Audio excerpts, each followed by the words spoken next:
तो 90 लाख बच्चे हर साल ग्रेजुएट होते हैं। 9th के 8 के 7 के बच्चे हैं, उनको इकाई दहाई नहीं पता है। 10 लोगों में से पूछा था, एक लड़की सिर्फ इकाई दहाई सुना पाई थी। पोशाक योजना का लाभ अगर नहीं मिला या किसी कारण से उसका अकाउंट गड़बड़ हो गया या आईपीसी कोड में गड़बड़ी आ गई, नहीं गया, जिसके चलते अभिभावक आते हैं, लेकिन एक भी अभिभावक ऐसा नहीं मिलते हैं हम लोग को कि वो आ करके जो है ये सवाल कर सकें कि मेरा बच्चा यहाँ एडमिशन लिया है, रेगुलर पढ़ने आता है, तो उसका क्या गतिविधि है। तो इस चीज को कैसे दूर किया जाए कि एक गार्जियन भी जिम्मेवारी समझे कि सिर्फ पोशाक लेने के लिए नहीं, सिर्फ स्कॉलरशिप लेने के लिए नहीं, पढ़ाई के लिए ही स्कूल में जाएं और शिक्षकों से क्वेश्चन करें, सरकार से क्वेश्चन। इस चीज़ की एजुकेशन आज के डेट में मैकाले पद्धति के सिस्टम पर आधारित है, इसको समझना होगा। तो क्या एक पत्रकार को ये स्वतंत्रता है कि किसी भी स्कूल में घुस करके और टीचर से और बच्चों से क्वेश्चन आंसर कर सके? क्योंकि बहुत से लोग इसमें कंफ्यूज रहते हैं। कहूँगा कि गवर्नमेंट जो टीचरों को ये जनगणना या इस तरह के अन्य कार्यों में लगाती है, तो बोलते हैं उसके वजह से बच्चों को शिक्षा देने में हम लोग को दिक्कत होती है, असुविधा होती है। तो क्या गवर्नमेंट को ये काम करवानी चाहिए या छोड़ देनी चाहिए? नमस्कार, मेरा नाम विशाल है और आप देख रहे हैं द स्क्रीन मीडिया पर मेरा शो बात बढ़ते बिहार की। वैसे तो इस शो में हम उन शख्सियतों को बुलाते हैं जो छोटे छोटे प्रयासों से सही पर एक बेहतर बिहार निर्माण करने में अपना योगदान देते हैं। इसी सिलसिले में आज हमारे बीच उपस्थित होने वाले हैं विनोद सर, जो कि चंद्रबदन हाई स्कूल कम इंटर कॉलेज उसरी में शिक्षक के पद पर कार्यरत हैं। इनसे हम सारे शिक्षा के ऊपर बातचीत करेंगे कि सरकारी स्कूल और प्राइवेट स्कूल दोनों के बीच कंपेयर करेंगे। बाकी जो भी शिक्षा के मैटर में जितने भी तरह की बातें होंगी विस्तार से उनसे बात करने वाले हैं। तो चलिए आगे बढ़ते हैं।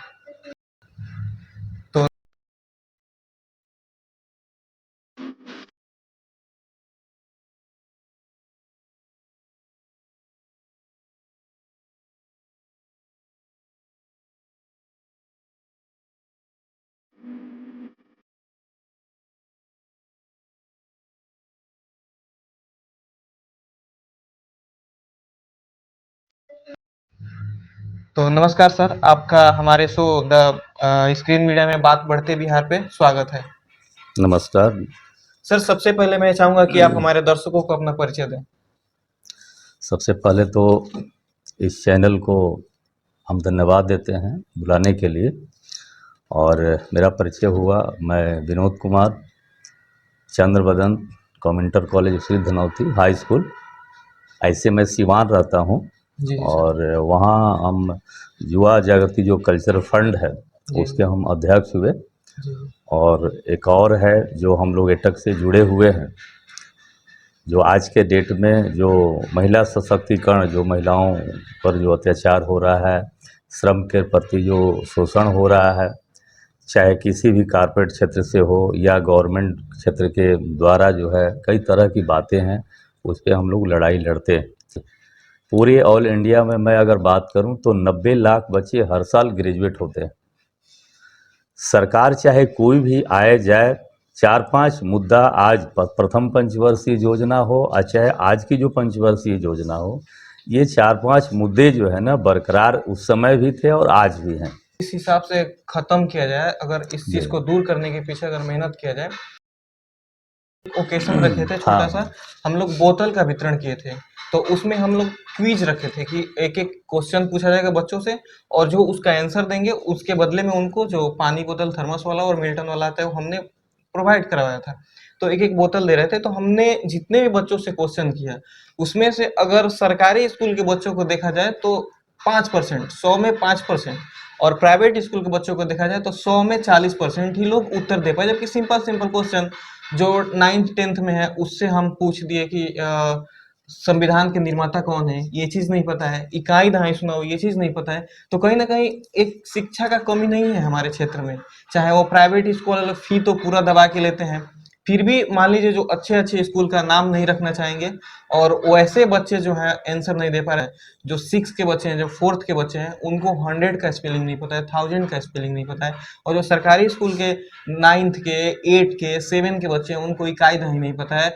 10 लोगों में से पूछा था, एक लड़की सिर्फ इकाई दहाई सुना पाई थी, वो भी हिचकिचाते हिचकिचाते। तो इस चीज को कैसे दूर किया जाए?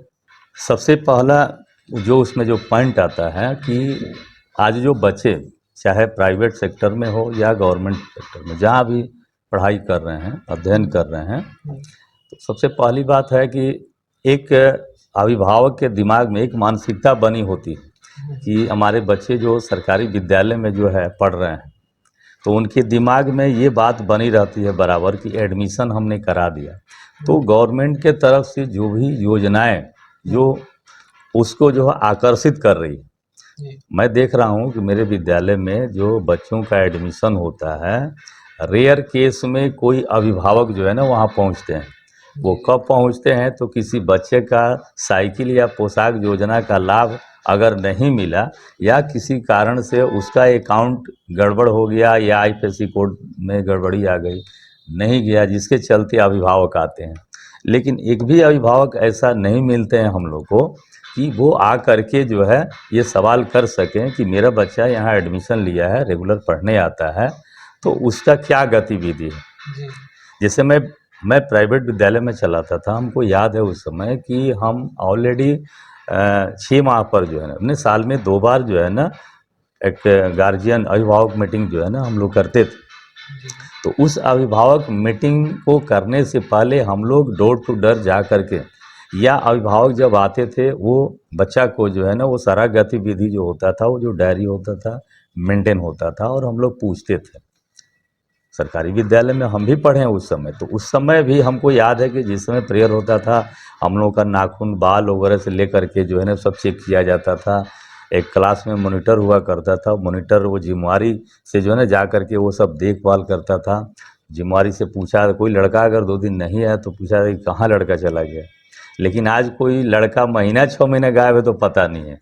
सिर्फ उसका जो एग्ज़ाम होता है उसी समय में जो है ना वो लड़का आता है, ताकि मैं एग्ज़ाम में अगर मैं वहाँ अनुपस्थित हो जाऊँगा तो मेरा नाम कट जाएगा या हमें जो गवर्नमेंट से जो लाभ मिलने वाला है, जैसे 75% जो हाज़िरी जो उपस्थिति जो अनिवार्य है, तो उस परिस्थिति में उसका डर उसको रहता है।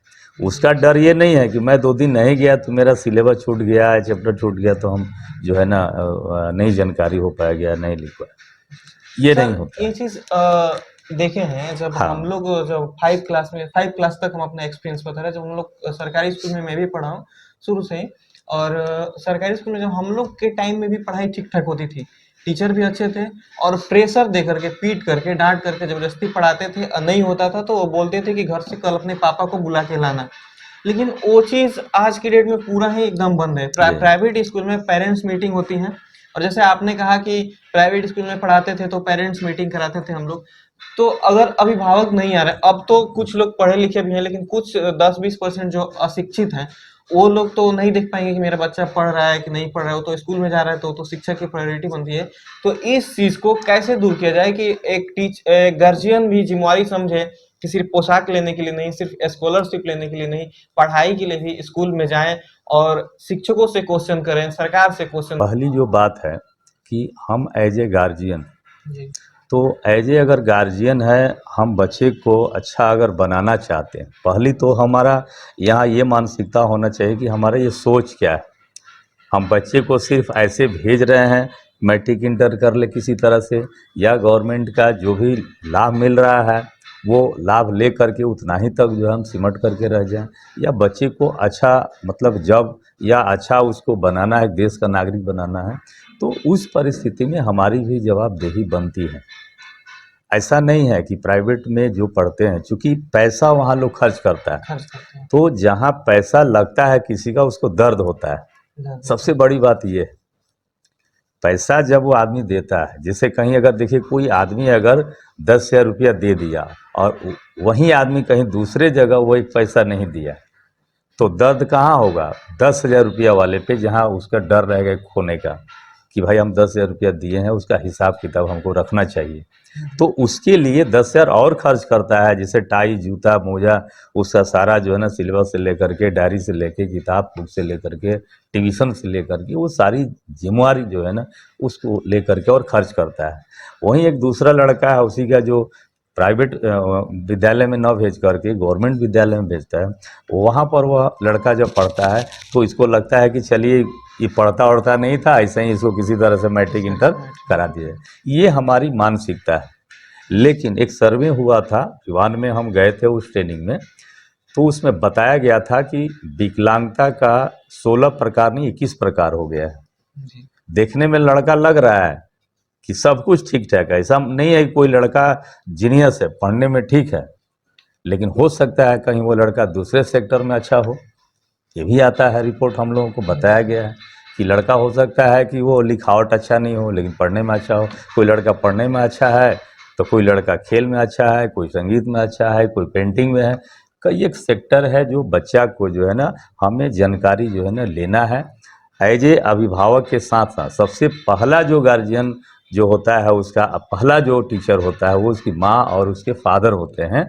जिस सांचे में ढालेंगे, जो उनकी सोच होगी, जिस तरह से जो है ना वो चाहेंगे, उस दिशा में वो लड़का जो है ना डेवलप करेगा और आगे बढ़ेगा।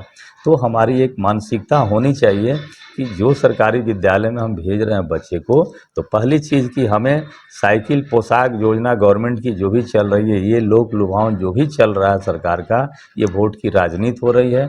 हमें बच्चे को अच्छा दिशा देना है, अच्छी सोच डेवलप करनी है, न कि उसको हम सरकार के द्वारा जो भी लाभ मिल रहा है उसको प्राप्त करना है, सर उससे आगे निकलना ये होगा। तो 100% सही है और जी। ये चीज़ होना चाहिए, ये चीज़ साफ-साफ दिखता है कमी। लेकिन कहीं न कहीं कुछ गैपिंग है। हम लोग जिस टाइम पढ़ते थे सरकारी स्कूल में 5वीं क्लास तक की मैं बात बता रहा हूँ, 8वीं 9वीं में तो मैं गया तो वहाँ पे उतनी अच्छी से स्थितियाँ नहीं थी। लेकिन जब 5वीं क्लास तक मैं पढ़ा था, जो मेरे गाँव के सरकारी स्कूल थे, उस टाइम जो प्रिंसिपल सर थे, मनन सर थे, तो वो जो भी एक क्लास में मॉनिटर बनवाते थे और जब भी एग्ज़ाम होता था हम लोग का छमाही, उस टाइम 6 महीने पे एग्ज़ाम होता था और उसके बाद सालाना एक एग्ज़ाम होता था। तो जब छमाही एग्ज़ाम भी होता था या फाइनल एग्ज़ाम भी होता था, तो अपने से एक घंटी रखते थे, सफाई कटाई उसको बोलते थे उस टाइम हम लोग के टाइम में। और उसमें स्कूल को जितना अच्छा से, जो डेस्क है तो इस पे कहाँ पेन रखना चाहिए, कहाँ क्या रहना चाहिए, ये पार्क है तो कौन सा पत्ती इसमें से तोड़ के हटाना है, क्या करना है, मतलब सारी कुछ साफ सफाई, मतलब एक क्लीन। जो बच्चा वो बैठ जाते थे चेयर लगा के और देखते रखते थे कौन क्या कर रहा है, उस हिसाब से उसको एक नंबर देते थे। तो और एक जिम्मेवारी के साथ पढ़ाना कि ना तुमको पढ़ना ही है, नहीं पढ़ोगे तो कोई विकल्प नहीं है, या घर पे कंप्लेन करना है, या हाफ टाइम से ना आने पे दंडित करना है। लेकिन वो सब चीज़ अभी बंद है सर। हम देख रहे हैं कि लड़के जाते हैं, पढ़ते हैं और लंच होता है, खिचड़ी जो भी बनती है मेनू में, खिचड़ी या जो भी खाने बनती है वो खाते हैं और घर चले आते हैं। और उसके लिए कोई अभी दंडित का भी प्रावधान हटा दिया गया है कि आप बच्चे को मार नहीं सकते हैं। देखिए, वो जो बातें हैं वहाँ यह बात सही है कि उस समय में बहुत सारी चीज़ें थी। जी। चूँकि अगर देखा जाए तो आज के डेट में नई शिक्षा नीति में जो है ना, अगर उसको लागू कर दिया जाए तो कल के डेट में अभिभावक जो है ना विद्यालय में जो है ना आ करके तुरंत जो है ना क्वेश्चन खड़ा कर देंगे। जैसे अभी मैं आपसे बात करूं कि हम लोग पढ़े थे उस समय, हमको याद है कि बागवानी पाठशाला होता था, जी। और बागवानी में तरह तरह का जो है ना हम लोग पौधा छोटा छोटा ला करके और हम लोग लगाते थे, रोपते थे, हाँ, और आप लोगों उसमें के टाइम में होता था, पानी जो है मम्मी ना भी डाला बताती है जाता था मेरी और कि इस देखा टाइप से जाता था होता कि था। किसका बागवानी जो है ना बढ़िया हुआ बढ़िया है। हुआ है। घर से हम लोग रस्सी अपने हाथ से भर करके, झाड़ू अपने हाथ से बना करके, खजूर का जो होता था, और सीख सीख जो होता था, औरतें जो है तो वो तोड़ करके लाती दिखाए तो वो लोग बना कर कोई देता था या बच्चा से बनवा। तो इस तरह का जो है ना एक कल्चर डेवलप होता था। उससे क्या होता था, अब उसमें लड़की हो या लड़का हो, लड़की रुमाल मतलब लेकर के जाती थी, कंघी, रुमाल वगैरह जो भी होता था वो सब चीज़, तो वो देखा जाता था वहाँ एक प्रदर्शनी से लेकर के, और बच्चा में हुनर क्या है, हाँ, ये चीज़ हम और लोग के टाइम में था ये कि उससे कौन क्या होता बना क्या। के ला रहा है, कितना आकर्षक। हाँ, घर से कुछ बना करके भी लोग ले जाते थे। तो इस तरह से बच्चों में जो है ना एक कल्चर जो है ना डेवलप होता था। हुँ। कल्चर आर्ट डेवलप एंड होता क्राफ्ट था भी वहाँ एक उभर और करके आ एक गया। टीचर को ये भी सब दिखता सारी था कि चीज़ें जो है ये ना बच्चा होती थी। किस फील्ड में जाएगा। अगर हाँ, वो नॉर्मल एरोप्लेन बना के लाया है तो वो किस चीज में जाएगा, जो घर बना के लाया है सही वो बात किस है, चीज में जाएगा, तो सही वहां से बात है। उस हिसाब से उसको बढ़ावा भी दिया हाँ, जा सकता है। अब शिक्षक का मतलब ही होता है, सी से होता है शिष्टता, छ से होता है क्षमता और क से होता है कर्मठता।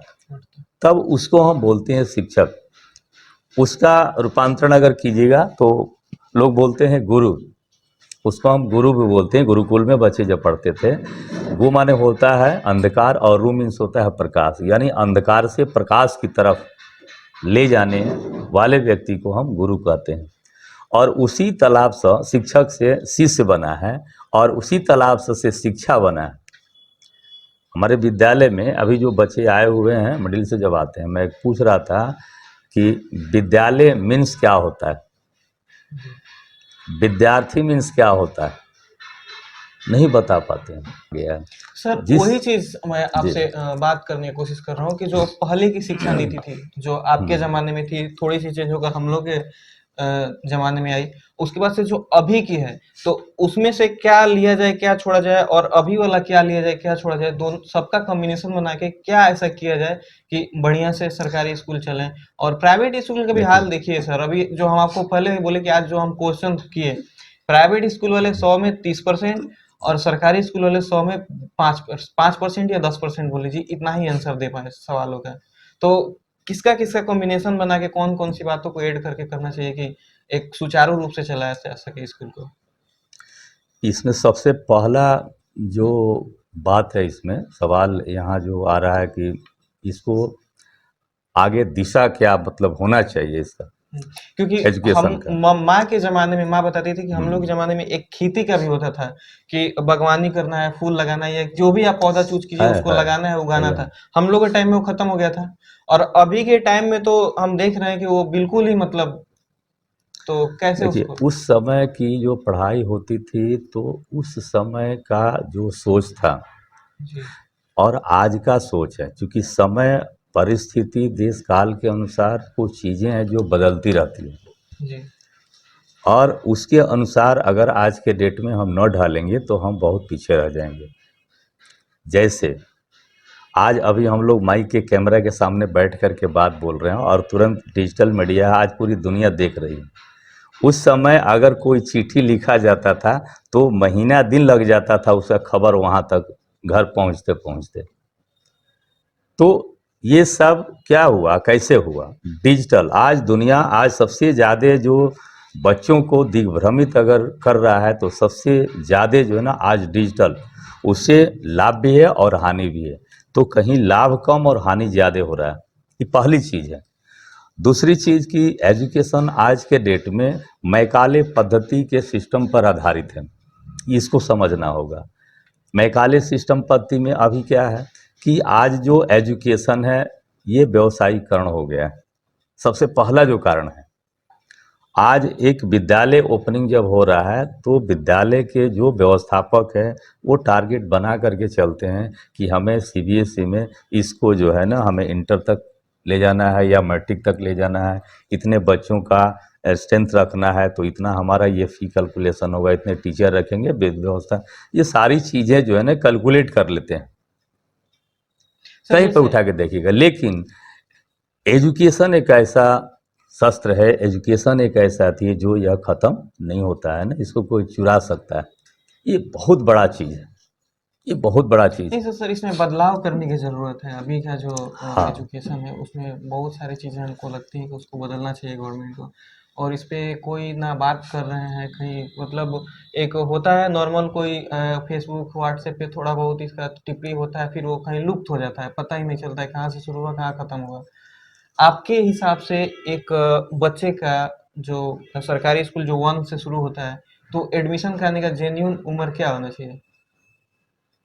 नहीं बच्चे का उसका मेन जो चीज़ है, देखिए रूल तो बहुत साफ बना हुआ है, रूल बनाने में कोई कमी नहीं है। जी रूल जो बनता है, जी चूँकि मैं उस लाइन से गुजरा हूँ, चूँकि आंगनबाड़ी में जब बच्चा 3 साल तक गर्भ में जब बच्चा रहता है तो उस समय से उसका जो है ना गवर्नमेंट का जब पैदा होता है उसी समय से उसका स्टार्ट, और पैदा जब नहीं हुआ है उस समय से उसका स्टार्टिंग हो जाता है।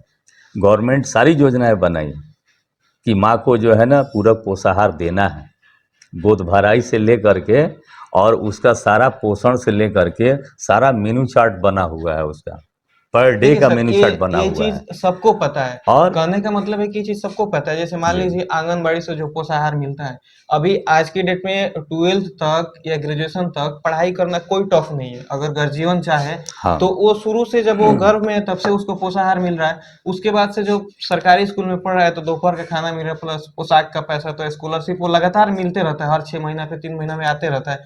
9 10 तक उसको आते रहता है, उसके बाद से 10th में पास हो रहा है, उसके बाद पैसा मिल रहा है। 12th में भी 10,000 से करके अभी 25,000 कर दिया गया है। 25,000 और वो ग्रेजुएशन में मदद मिल जाएगा। 25,000 मिल अगर आप लगा दे रहे हैं तो आपको 10-12,000 रुपया और लगाना रहेगा। तो आराम से। अभी आराम से सारी चीज मिल जा रही है, फिर भी जो शिक्षा की इतनी कमी है तो ये कहाँ पे गैपिंग रह जा रही है कि बच्चे। वही चीज मैं बता रहा था कि देखिए योजना जितनी जो बनी है आज के डेट में, वो सारी योजनाएं, जैसे मैं उदाहरण दे रहा हूँ, मेरे यहाँ बिल्डिंग बन करके तैयार है, उस पे 10 ऊपर जो है ना टंकी लगा हुआ है पानी का, टाइल्स लगा हुआ है, ये सारी चीज़ें, बिल्डिंग एकदम चक है, लेकिन उसका रख रखाव देखभाल सारी चीज़ें, सारी जिम्मेवारी जो है, जैसे मान लीजिए कोई यहाँ नल लगा दिया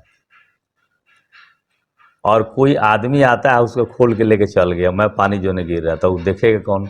सरकार आकर के तो तुरंत नहीं लगा देगी, तो मन नहीं हो में पाएगा। और एक चीज मेरे मन में सवाल आ रहा है कि जैसे आए दिन जो ये लोकल न्यूज चैनल वाले हैं जो यूट्यूब के जरिए अपना न्यूज दिखाने की कोशिश करते हैं, बहुत से हो गए हैं, तो ये लोग सरकारी स्कूल में या प्राइवेट स्कूल में बिना किसी का इजाज़त लिए घुस जाते हैं, बहुत सारा वायरल होता है। तो क्या एक पत्रकार को ये स्वतंत्रता है कि किसी भी स्कूल में घुस करके और टीचर से और बच्चों से क्वेश्चन आंसर कर सके? क्योंकि बहुत से लोग इसमें कंफ्यूज रहते हैं, क्योंकि कई जगह टीचर आसानी से जवाब दे देते हैं और कई जगह टीचर बोलते हैं कि आपको किसने आदेश दिया है कि आप आके हमसे क्वेश्चन आंसर करेंगे। तो क्या एक पत्रकार को स्वतंत्रता है कि किसी भी स्कूल में जाकर किसी भी टीचर से, किसी भी बच्चे से कुछ भी क्वेश्चन आंसर कर सकता है? नहीं, जो भी पत्रकार का जो अपना जो दायरा है, जैसे जी, मान लें किसी विद्यालय में अगर जाना है, जहाँ पर भी जाना है, जी, तो ऑलरेडी जाते हैं पत्रकार, हमारे यहाँ भी आते हैं, विद्यालय में लोग आते हैं। जैसे मान लें कि रजिस्ट्रेशन का काम चल रहा है, तो रिपोर्ट देना रहता है, जैसे गवर्नमेंट को देना रहता है कि आज इस फलाने सेक्टर में, मतलब ब्लॉक में जो है कितना % जो है ना एडमिशन हुआ गवर्नमेंट विद्यालय में, कितना रजिस्ट्रेशन हुआ, कितना का फॉर्म फिलअप हो रहा है। जैसे गर्मी का भी छुट्टी है, कुछ फॉर्म फिलअप हुआ है, मतलब रजिस्ट्रेशन में कुछ बाकी है। अब जैसे ही जो है ना खुलेगा विद्यालय, वहाँ पे तो भर आ जाएगा। तो उस परिस्थिति में रिपोर्ट देना पड़ता है, करना पड़ता है। तो कोई भी पत्रकार है, चाहे मीडिया है, जो भी है, जाएगा तो एचएम के पास ही जाएगा, कार्यालय में ही जाएगा। चूँकि एक विद्यार्थी के पास जा करके, या आम जो शिक्षक है, जो सहायक, उनको पता नहीं है कि बहुत ऐसे शिक्षक हैं जिनको विद्यालय का गतिविधि के बारे में मालूम ही नहीं। बात समझ गए ना? जैसे हमारे यहाँ शौचालय बन रहा है, उनको कुछ पता नहीं है, पीछे बन रहा है कि नहीं बने को पता नहीं है, गए क्लास की हाजिरी बनाए, 1 घंटे 2 मिला तो किए, नहीं तो चल दिए। बात समझ गए ना? तो उस परिस्थिति में होता क्या है कि जानकारी के अभाव में अगर मीडिया गया और उन्हीं से पूछ करके अब सही जानकारी जो लेना चाहिए न ले पाए, गलत जानकारी उसको हाईलाइट कर दिए। अब हुआ क्या कि वहाँ पर जो है ना बहुत बड़ा एक कंट्रोवर्सी पैदा हो गई। इसके चलते थोड़ा सा, तो ये चीज़ें जो है ना, जानकारी ज़रूरी है लेना, पकड़ रखना है, ये ये चीज़ चीज दिखा नहीं पाता है और लोग। ये चीज एक क्वेश्चन मेरे मन में और है, बहुत से टीचर इस पे बोलते हैं कि क्वेश्चन करते हैं, जो कि मैं आपसे पूछना चाहूंगा कि गवर्नमेंट जो टीचरों को ये जनगणना या इस तरह के अन्य कार्यों में लगाती है, तो बोलते हैं उसके वजह से बच्चों को शिक्षा देने में हम लोग को दिक्कत होती है, असुविधा होती है। तो क्या गवर्नमेंट को ये काम करवानी चाहिए या छोड़ देनी चाहिए? बहुत से टीचर लोग का कथन रहता है कि नहीं, ये ठीक है, इससे कोई डिस्टरबेंस नहीं होती है, और बहुत से टीचर कहते हैं कि नहीं, हम लोग साथ नाइंसाफी होता है। तो आपके हिसाब से इसमें आप क्या अपना ओपिनियन देना चाहेंगे? नहीं, वहाँ अब कहने का मतलब ये है कि गवर्नमेंट अगर टीचर को नहीं लगाएगी, आम अगर उस जगह पर किसी व्यक्ति को अगर रखती है जो जिम्मेवार व्यक्ति नहीं है, जैसे मान लीजिए किसी व्यक्ति को अगर वह लगा दिया जो पढ़े लिखे जो नौजवान है, कल के डेट में अगर कोई गड़बड़ी हो रही है या कोई गलती हो जाती है तो उस परिस्थिति में गवर्नमेंट उस पर क्या कार्रवाई कर सकती है? वो तो लापरवाही से करके चल जाएगा। लेकिन अगर एक टीचर अगर गलती करता है तो सबसे पहले उसको तो डर बना रहता है कि मेरी नौकरी चली जाएगी, मेरे ऊपर शो कॉज हो जाएगा, डर बना रहेगा ना। तो इसलिए गवर्नमेंट एम्प्लॉय को वहाँ जो है ना रखा जाता है। एक आखिरी क्वेश्चन आपसे रहेगा, हम ये जो भी शिक्षक मेरे पास आते हैं सबसे मैं ये क्वेश्चन करता हूँ कि सरकारी स्कूल की कुछ स्कूल का जो इंफ्रास्ट्रक्चर है बहुत अच्छा देखने को मिलता है। कोई ट्रेन के डब्बे का लुक का पेंटिंग हुआ रहता है, तो कहीं अच्छा सा पार्क टाइप का पूरा एकदम मस्त इन्वायरमेंट रहता है, और कहीं पे दीवारें खंडहर की तरह होती है, कहीं से सीमेंट झर रहे हो तो कहीं से कुछ झर रहे हो, तो पेंट नहीं हुआ रहता है कितना दिन से। तो ये सब चीज़ जो उस विद्यालय को फंड आता होगा, उस वो भी फंड इसी विद्यालय को भी आता होगा, सबके पास बराबर बराबर जाते होंगे। फिर वो विद्यालय उतना डेवलप कैसे हो जाता है और वहीं दूसरी तरफ दूसरा विद्यालय उस तरफ से खंडहर की तरह क्यों दिखता है? ये वो सबसे पहला वहाँ जो चीज़ है कि कोई विद्यालय, पहली चीज़ कि जो भी विद्यालय है उस विद्यालय में विकास फंड होता है। जी। बच्चों से जो विकास फंड का जो शुल्क लिया जाता है, बहुत सारे फंड होते हैं। तो जो एचएम है ये उनके ऊपर डिपेंड करता है, रंग रोहन करना है, हर साल उसको मेंटेन में रखना है, शौचालय सफाई करना है, शौचालय विधि बहुत बढ़िया से रखना है। सर सफाई अगर नहीं रहेगा तो हमारे जो बच्चे आ रहे हैं, जो भी लोग आ रहे हैं, बैठ रहे हैं, पढ़ रहे हैं, मंदिर है ना जी, जैसे हम मंदिर में जाते हैं पर डे सुबह शाम हम झाड़ू लगाते हैं, धुलाई होता है, सर सफाई से लेकर के सारी चीज़ पूजा पाठ वगैरह हम लोग करते हैं। तो उसी तरह से अगर इस विद्यारूपी इस मंदिर को अगर हम देखें, उनके सोच के ऊपर डिपेंड करता है। अगर सोच सही नहीं है, सोच अगर उनका ये है कि चलिए हम किसी तरह से जो है ना विद्यालय चला रहे हैं, तो नहीं होगा। फंड है, पैसा है, सब कुछ है, लेकिन देख रेख अगर सही ढंग से नहीं होगा तो नहीं हो पाएगा। ऐसा बात नहीं, अब गवर्नमेंट वहाँ आकर के वो तो करेगी नहीं, ये भी डिपेंड यानी करता ये है सारा काम एचएम के ऊपर डिपेंड होता है। अगर एचएम चाहे तो स्कूल का दिशा निर्देश सारा बदल उनके सकता है। ऊपर है। जैसे मान लीजिए सपोज दैट कि घंटी को सुचारू ढंग से चलाना है तो गाइडलाइन बनाया अपना, जी। मॉनिटरिंग करने वाला कोई उसी में टीचर को जो है ना उस जगह पे रख दें, कि आपको रूटीन इंचार्ज बना दें उनको, कि रूटीन इंचार्ज अपना रहें, देखभाल करें अपना, किसी को कुछ बना दें, किसी को कुछ बना दें, धीरे धीरे धीरे जिम्मेदारी बांट दें। चूँकि एक परिवार है, अकेले परिवार में एक व्यक्ति बहुत कुछ नहीं कर सकता है, लेकिन वो अगर जिम्मेदारी अगर बांट दिया जाए तो बहुत छोटी छोटी जो चीज़ें हैं धीरे धीरे धीरे वो बहुत अच्छा हो जाएगा, कोई दिक्कत नहीं होगा उसमें। ये सब ध्यान देना पड़ता है। तो मैं सभी माता-पिता और गार्जियन से ये कहना चाहूँगा कि आज के डेट में 1-2 बच्चों को पढ़ाना कोई मुश्किल काम नहीं है।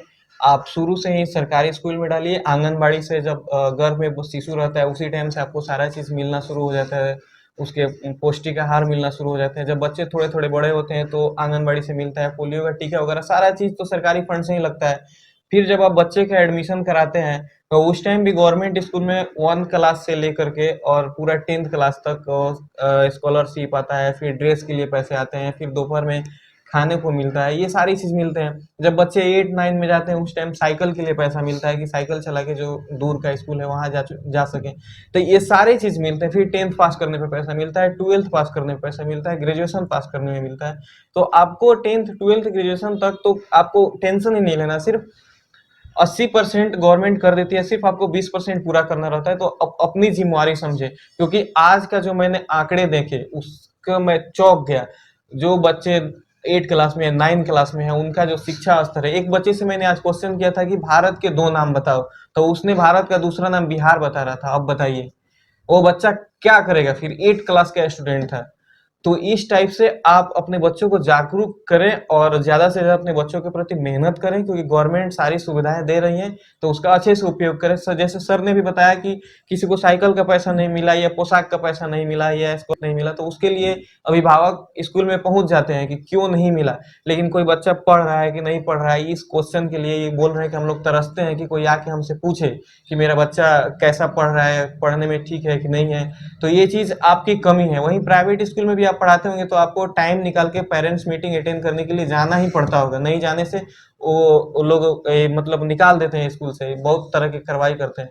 तो आप भी एक महीने में या सप्ताह में एक दिन टाइम निकाल कर जिस भी स्कूल में आपका बच्चा पढ़ता है वहाँ का स्कूल का जायजा लें कि स्कूल ढंग से है कि नहीं, शौचालय है कि नहीं, सारा कुछ साफ सफाई है कि नहीं, ये चीज़ आप करें। नहीं है तो आप इसका कंप्लेन कर सकते हैं, नहीं कंप्लेन कर सकते हैं तो अपने गांव के जो सरपंच मुखिया है उससे आप कह सकते हैं। ये सारे चीज़ करें और अपने बच्चे के प्रति आप एकदम आत्मनिर्भर बनें, क्योंकि अगर आप अपने बच्चों को नहीं आगे बढ़ाइएगा तो दूसरा कोई बढ़ाने वाला नहीं है। आपका बच्चा, आपका परिवार आपके लिए दुनिया है। सरकार के लिए क्या है, एक आंकड़ा है, उसके कोई फर्क नहीं पड़ता कि आपका बच्चा पढ़ा कि नहीं पढ़ा। शिक्षा नीति भी उसी तरीके से है कि बच्चों को एक लेबर मेंटेलिटी के बनाओ। जैसे घंटी का प्रावधान है, हर घंटी बजता है क्लास चेंज होता है। जॉब में भी जाइएगा तो उस टाइप से एक उसका एक सायरन बजता है, सायरन बजते ही सारे लोग आते हैं जाते हैं। तो इस टाइप से है, तो इसमें आपको अपने से जिम्मेवार बनना है और जिम्मेवारी के साथ अपने बच्चों को आगे बढ़ाना है। बहुत बहुत धन्यवाद सर, आपने हमें अपना बहुत कीमती बहुत टाइम दिया। बहुत बहुत धन्यवाद।